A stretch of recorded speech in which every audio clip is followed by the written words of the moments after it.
Welcome to Penrose Learning, where we make understanding easy. You'll start inside WhatsApp.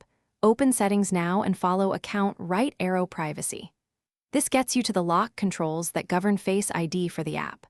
Once done, make sure your iPhone is unlocked so settings will accept changes. You're doing this because WhatsApp keeps Face ID as an app-level lock, separate from System Face ID, and adjusting it here prevents app-level biometric prompts while keeping device security intact. Now tap Screen Lock, sometimes labeled App Lock, and you'll see the Face ID toggle. Turn that toggle off to disable Face ID for message access. You may be asked to confirm with Face ID or your passcode. Do that to apply the change. This stops WhatsApp from asking for your face, but leaves notifications and other features unchanged.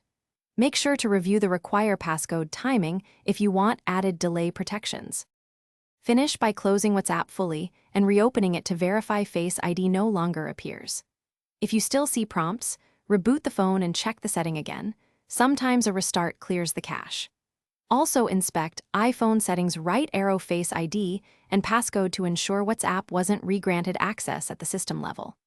If problems persist, update WhatsApp and iOS, because mismatched versions can re-enable biometric behavior.